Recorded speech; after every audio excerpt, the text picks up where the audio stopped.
Want to remind you just briefly, the schedule as printed in the program is not correct. Once Verlon Thompson and Sue Cunningham get finished, we're going to have Quarter Moon on at 9:15. Then Uproot Hootenanny will be at 10:45. How many of you got a chance to see Verlon over at Springfest earlier this year? Yeah. Really did a fabulous job. Could not be more pleased to introduce to you tonight, folks. Nashville recording artist, Verlon Thompson, along with Sue Cunningham.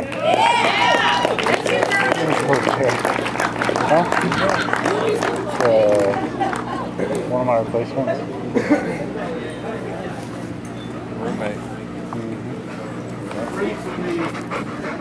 Sit down. Sit it down. Go, bro. Oh, that's right. You're right. Yeah.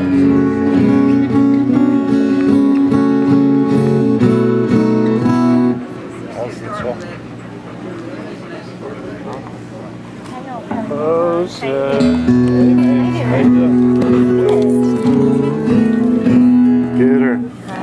Good evening, everybody. Sit down. Come on. Make yourself smaller. I'm going to take the laid-back approach here this evening, and I'm just looking out here. I think I've chosen the right crowd to do that with. I think we're all going to get along fine. So, man, this is a very cool situation you got here, and I'm very honored and just flat out tickled to be here, and especially to have Miss Sue Cunningham playing with me here.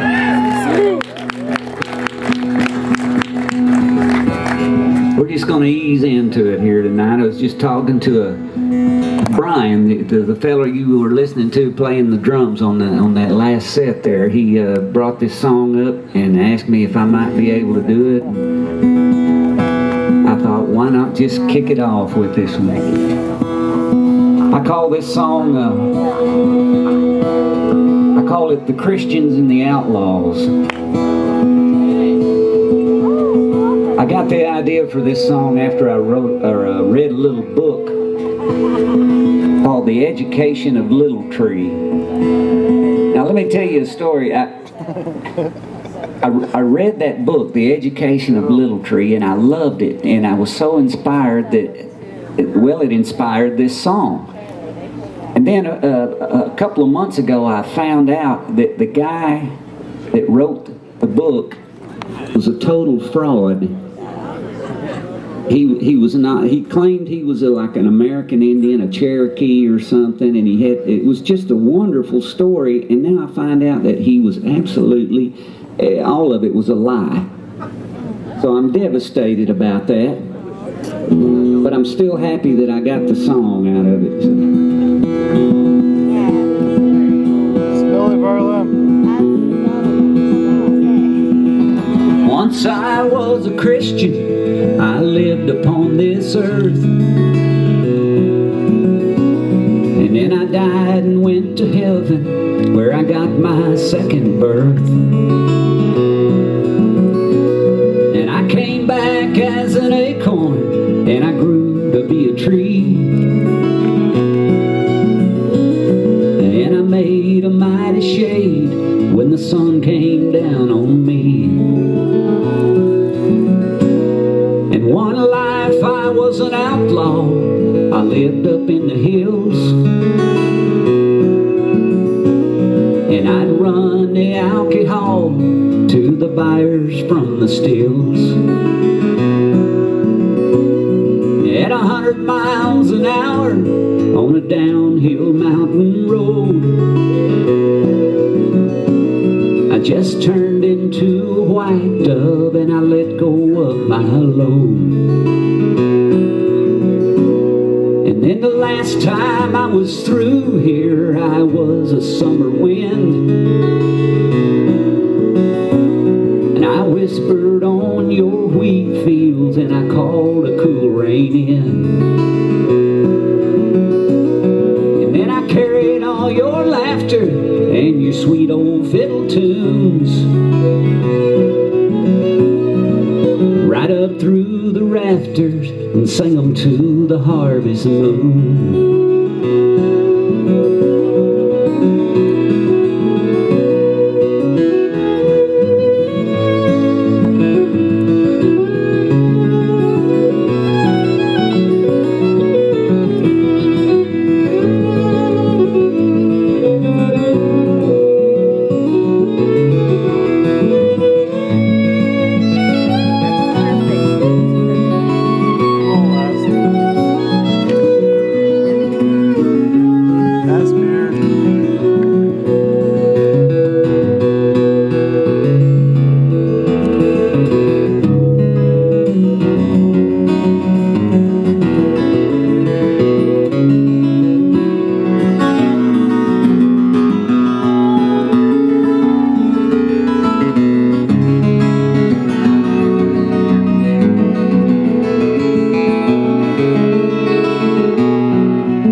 Once I was a singer, and music was my church. I'd put myself through hell trying to write the perfect verse. So I came back as a chorus, that's the best part of the song. 'Cause all your friends remember and they all sing along.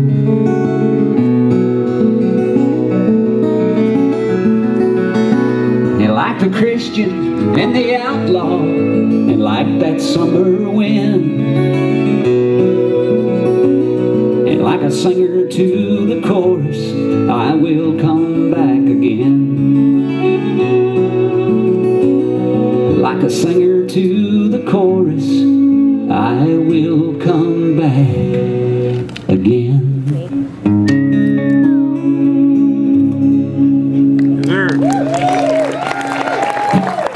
Thank you. I got a little bit of right there, but I think it's there. It is. We're good. Mr. Hound Dog over here on the side of the stage is making sure everything is comfortable for us, and I think it's going to be fine.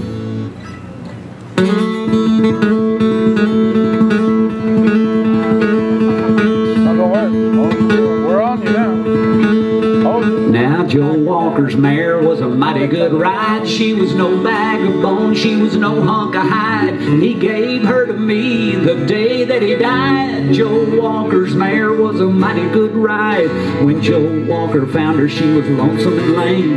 Her tail in a tangle, birds in her mane, in the Arbuckle Mountains in a cold pouring rain. When Joe Walker found her, she was lonesome and lame, y'all.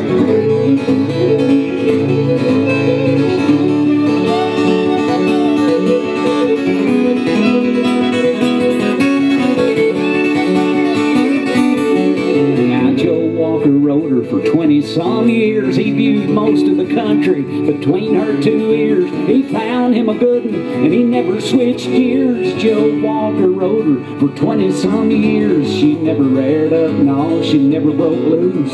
She'd carry a queen or a Choctaw papoose, bareback and bridle, no saddle, no use. She never reared up, no, she never broke loose.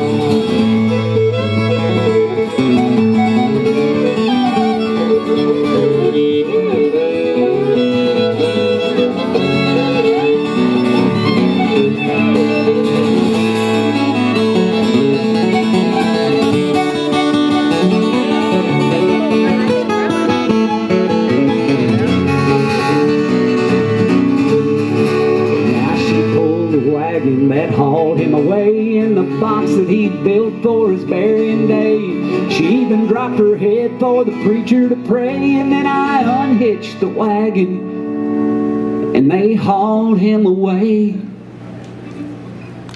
And I never rode her. See, it just didn't seem right.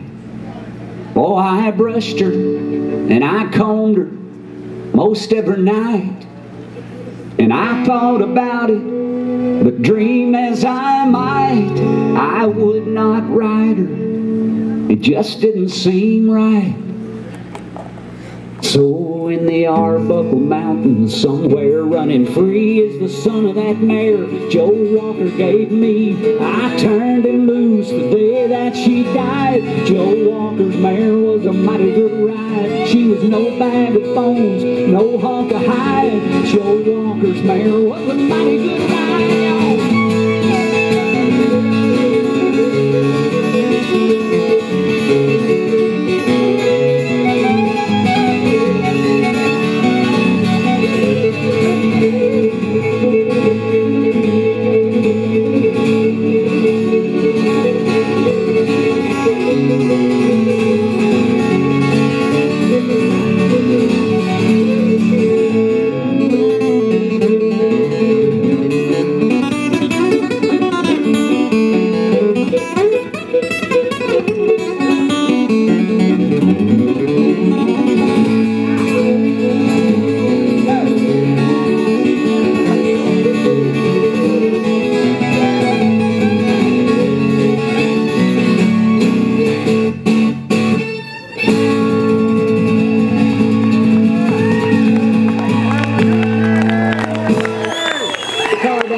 That's good.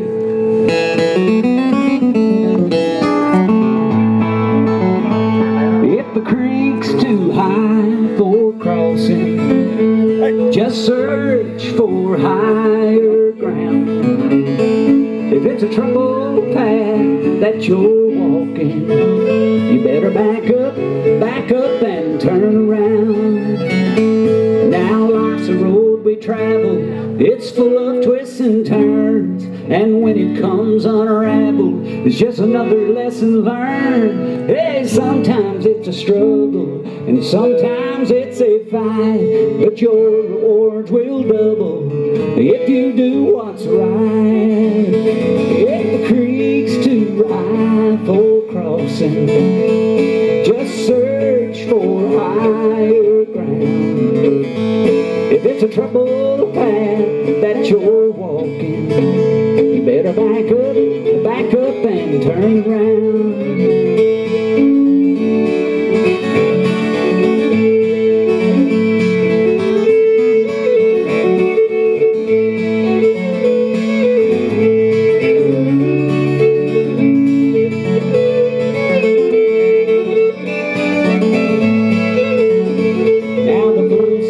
Complaining, saying this wall's too high to climb, while the wise man just starts moving one stone at a time. You can't look for easy answers, you'll not be satisfied, but for every door that closes, you know another opens wide.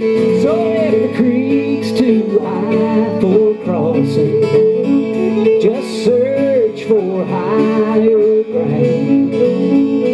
It's a troubled path that you're walking, you better back up and turn around.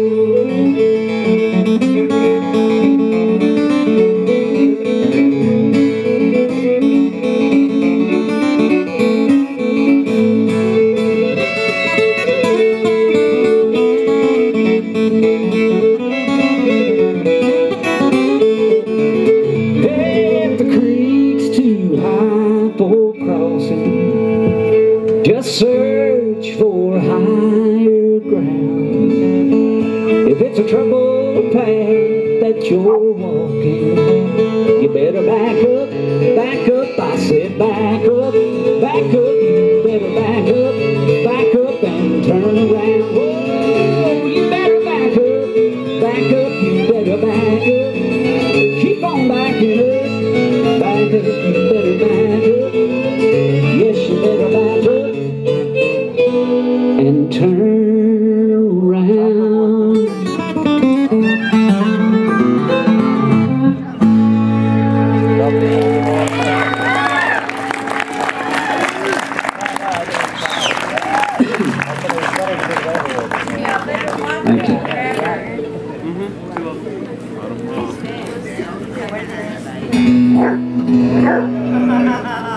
You know, Oh, you gotta play. Maybe you can't play. when the very gracious folks that put this on decided to have me, they needed some biographical material, you know, because you got to tell folks who this guy is and why is he coming. Why do we need to know this guy? Now I don't know if you do need to know me, to tell you the truth, but I thought, well, maybe you just play them this song. This pretty much tells my story. Caddo County.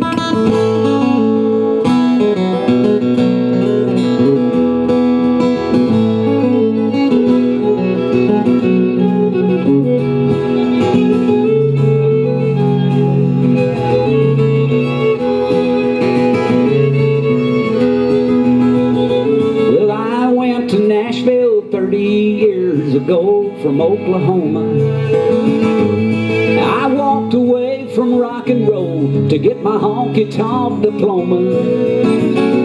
I was hungry, young and hungry, and I was looking for an offer. And Miss Loretta Lynn, she took me in, that sweet coal miner's daughter.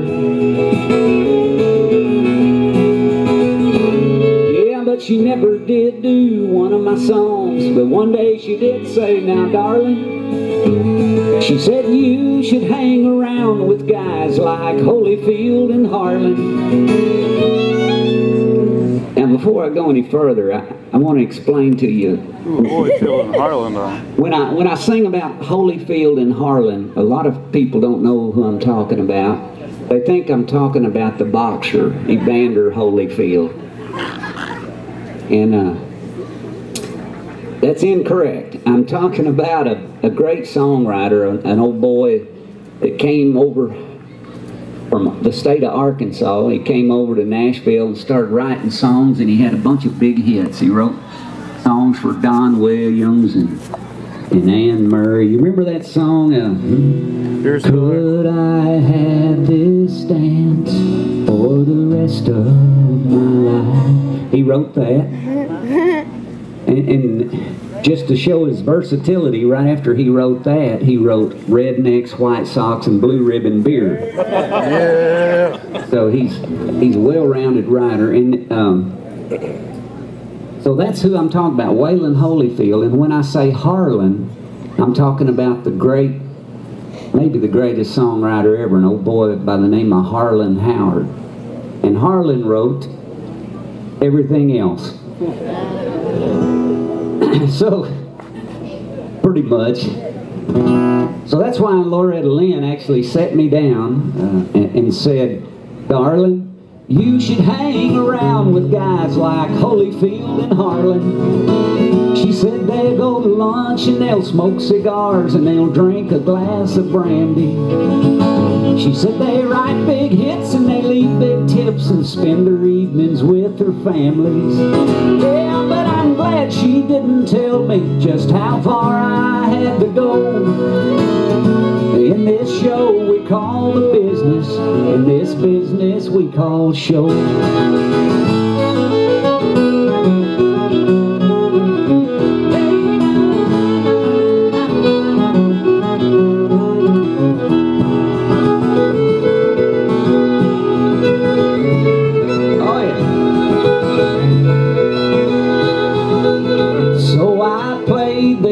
Holler Mall, and I played at Union Station, and I learned to do my little Johnny Cash impersonation. And one night he walked out of the back, it was him and Miss June Carter, and he said, son, I have heard better, yeah, but not one who tries harder.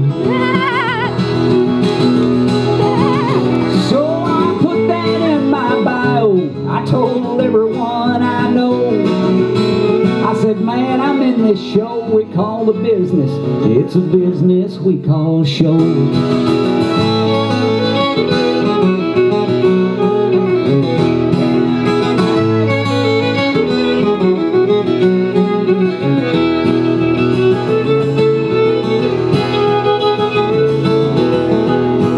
Waylon had introduced me to Mr. Jimmy Gilmer of the Fireballs. And together they convinced me that I could do it all.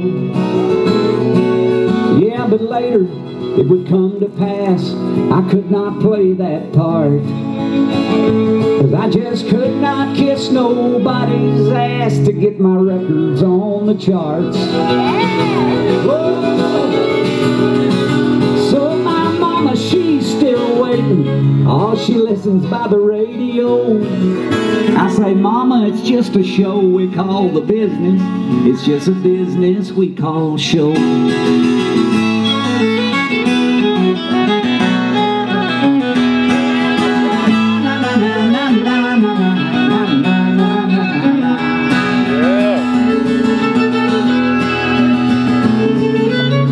So here's to all my music brothers and my music sisters too.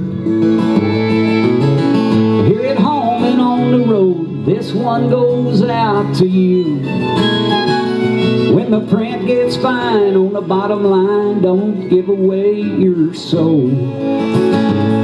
To this show we call the business, to this business we call show. It's just a show we call the business, y'all. It's just a business we call show.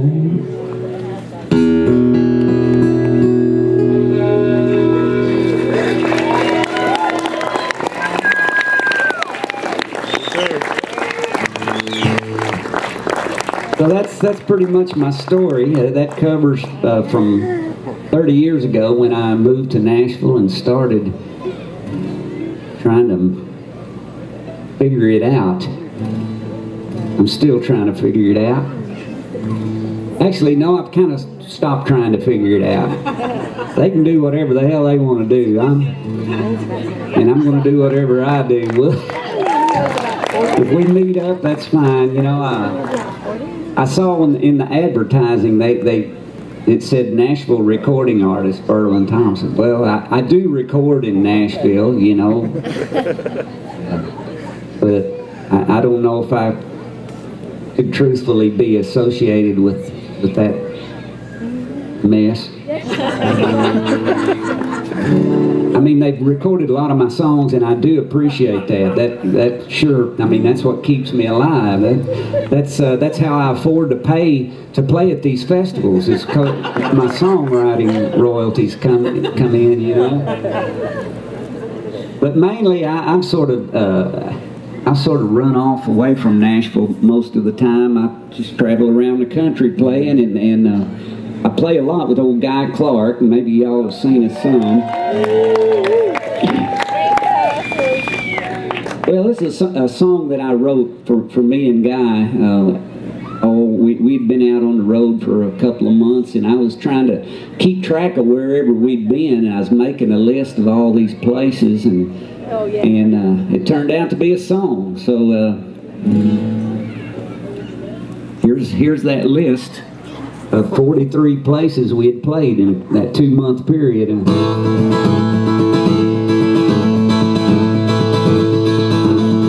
From Port David's in Dallas to the Gallatin Palace, the Cactus Cafe, the Palms and the Birch, the Bluebird, the Gray Eagle, the Tin Angel, Iron Horse, and of course the Grand Old Mother Church. The Station Inn, Exit Inn, Fruit again, Michigan, Flat Rock and Round Rock and Little Rock Jacks, Dublin to Tullamore, the Down Home and the Troubadour. Long as they want us, we'll keep coming back. You see, we ain't been everywhere, but we're trying to get there. If you let us tune up, we'll throw down a set. Book us a room, we'll be in your town soon, 'cause we ain't been everywhere yet.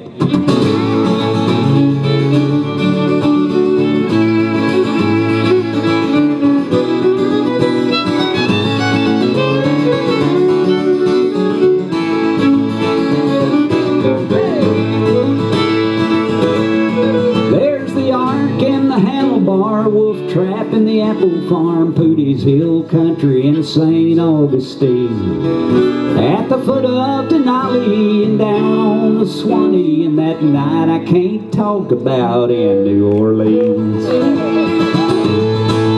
On Live Freedom Radio, the Birmingham, Zydeco, Reno, and Conroe, and somewhere in France. A bunkhouse in Brenham and the barns of Vienna, and the riding arena at the real South Fork Ranch. Yeah, we ain't been everywhere, but we're trying to get there. Just let us tune up and we'll throw down a set. Book us a room, we'll be in your town soon, 'cause we ain't been everywhere yet.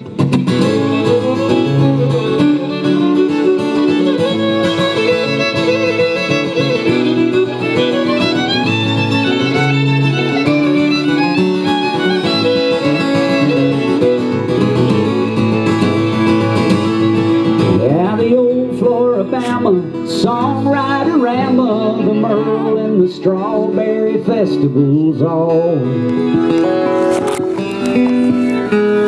The Liberty Lunch and the Fireman's Kitchen, and finally at the Farm to Family Full Moon concert with y'all. You see, we ain't been everywhere, but we're trying to get there. Just let us tune up and we'll throw down a set. Book us a room, we'll be in your town soon, 'cause we ain't been everywhere. No, but we're sure trying to get there. You see, we ain't been everywhere.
Vocal there, Mr. Hound Dog. Seems like I'm trying to eat this mic, and I'm not that hungry. Almost went to Laws and Dustin yesterday. It tasted, man. Tornado Rider tour.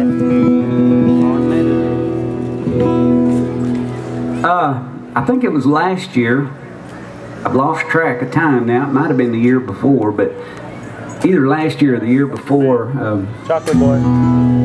I had a song that was nominated for the Bluegrass Song of the Year, and you know, I dearly love bluegrass, but I can't say that I don't think I could be called really a bluegrass picker. You know, I try to steal some of those licks, but at any rate, I do love it, and it was one of the greatest honors I've ever had to just have a song nominated in that genre, and even though it didn't win, that's all right. I'm fine with that, because it was a song that I truly I love, and it means a lot to me. It's a true story about an old banjo picker. Big, tall, skinny banjo picker that used to wear his, he wore a long shirt and short pants. His belt went around his knees, and his pants only came up to his knees, but his shirt went all the way down to his knees. And, he wore a funny hat, and he frailed the banjo, and everybody knew him as String Bean. And String Bean made well, his life came to a tragic end a few years ago, several years ago now, and that's what this song is about.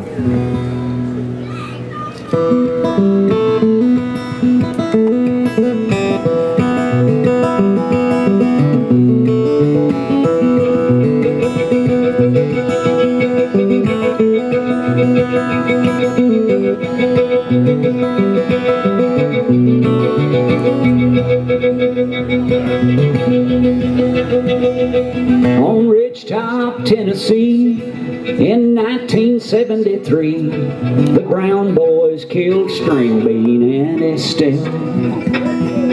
And the reason for it all was in the bib of his overalls. At least that's what the Brown boys would tell.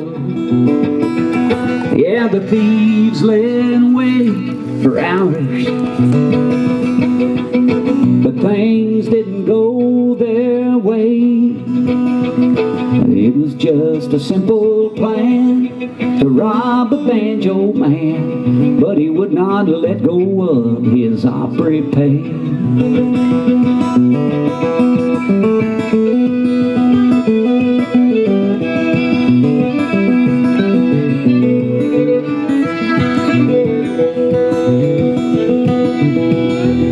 Now there must have been one hell of a struggle for the cash in his bib overalls. The Brown boys said, "Don't give us no trouble, String." They said, "We came for some, but now we want it all." Yeah, the thieves said, "Stand and deliver," but old String Bean would not tell. And later we would learn that was a point of no return. They shot him dead and then they shot Estelle.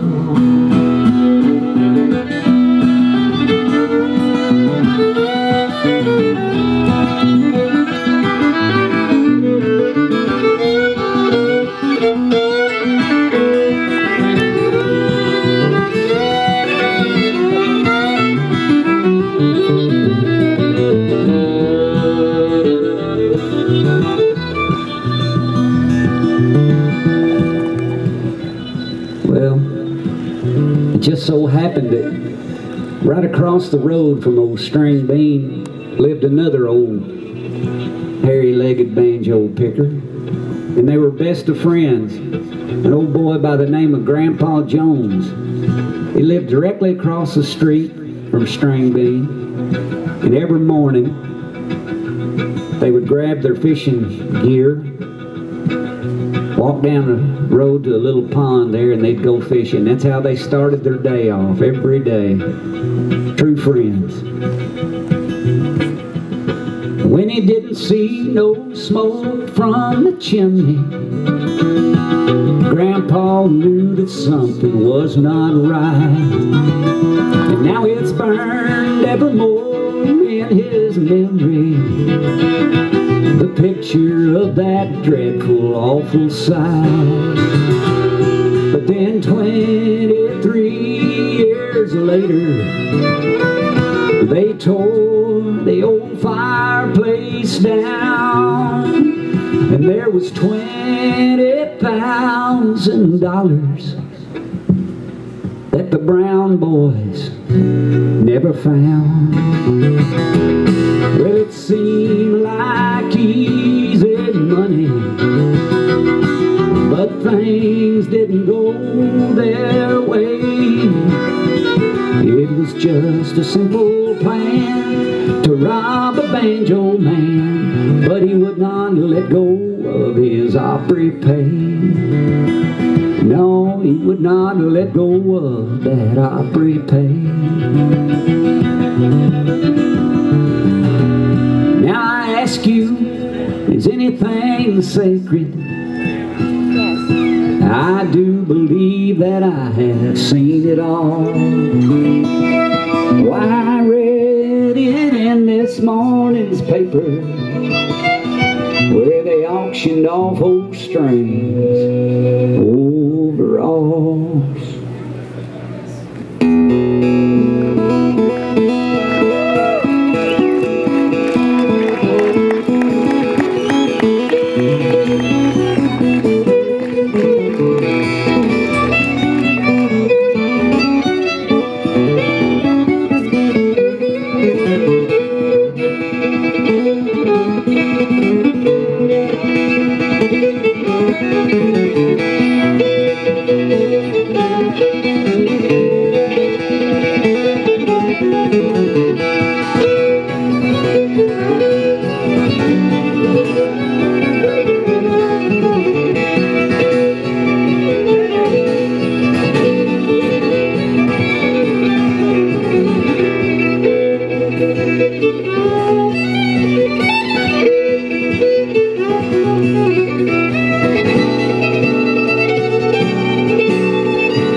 Now old Joe Clark made his mark when cotton was the king.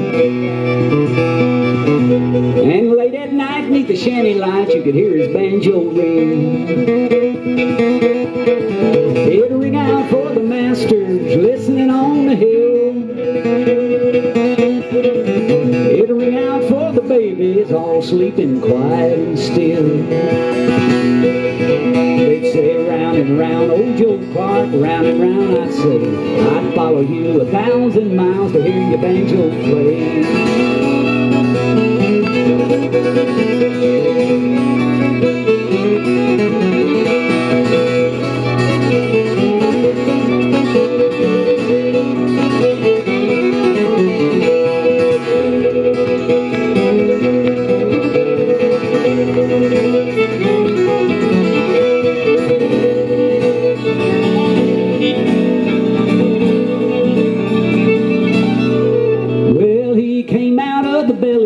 The ship of slavery,